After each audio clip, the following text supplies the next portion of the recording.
एक बार फिर अस्तित्व न्यूज का बजा डंका। एक बार फिर हमारी खबर का हुआ बड़ा असर। सरकार और सिस्टम को जगाने की हमने ली है शपथ। सिर्फ सच दिखाने के अपने वादे पर हम एक बार फिर उतरे हैं खरे। 33 साल से चल रही इंसाफ की लड़ाई जब दम तोड़ने लगी थी, संघर्ष के पहरुआ जब एक एक कर साथ छोड़ने लगे थे, आंखें जब नाउम्मीद होने लगी थी, तब अस्तित्व न्यूज उम्मीद की एक किरण बनकर आया और हजारों चेहरों में मुस्कान बिखेर गया। गत 6 फरवरी को अस्तित्व न्यूज ने एक खबर दिखाई थी। आखिर कैसे 33 सालों से एक आदेश को यूपी की ब्यूरोक्रेसी ने लटका कर रखा है और मुख्यमंत्री का आदेश भी ब्यूरोक्रेसी मानने को तैयार नहीं थी।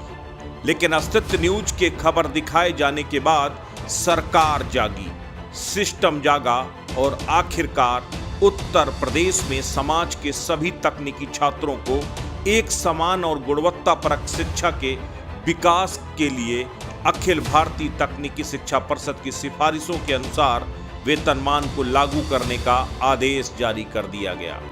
पहले आपको बताते हैं कि दरअसल पूरा माजरा क्या था।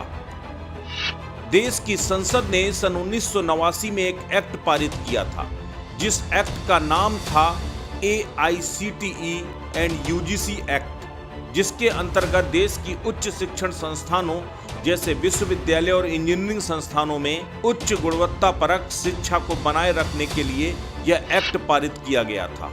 उत्तर प्रदेश सरकार ने UGC और AICTE को डिग्री कॉलेजों एवं इंजीनियरिंग कॉलेजों में तय समय में ही इसे लागू करवा दिया।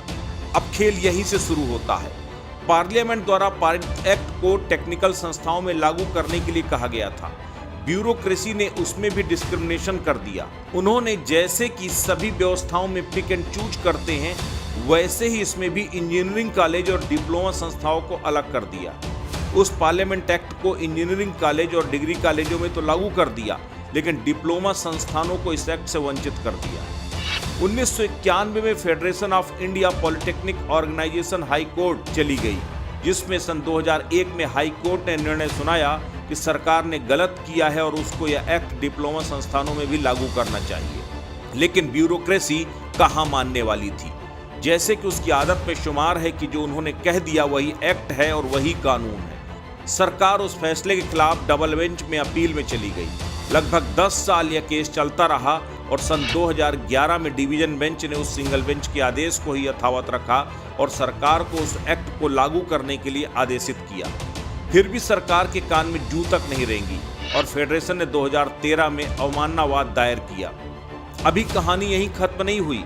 सरकार उस फैसले के खिलाफ उच्चतम न्यायालय गई, लेकिन उनकी SLP उच्चतम न्यायालय ने यह कहते हुए खारिज कर दिया कि हाई कोर्ट के आदेश में उनको कुछ भी अनुचित नहीं लगता। उच्चतम न्यायालय के इस आदेश को आने में 6 साल लग गए।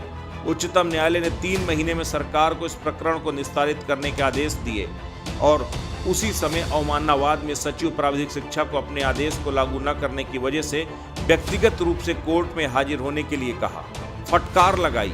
तब मंत्रिपरिषद ने 3 मई 2018 को उस AICTE एक्ट को अंगीकृत करते हुए एक शासनादेश निर्गत किया। साथ ही मंत्रिपरिषद द्वारा 7वें वेतनमान को भी मंजूरी दे दी गई। इसका शासनादेश 16 मार्च 2020 को जारी भी हो गया। बावजूद इसके ब्यूरोक्रेसी ने शासनादेश को ही जारी नहीं किया।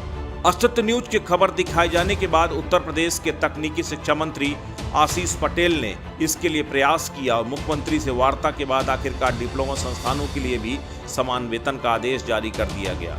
ऐसे में 33 सालों बाद अस्तित्व न्यूज की मुहिम को आवाज मिली और कर्मचारियों को उनका हक।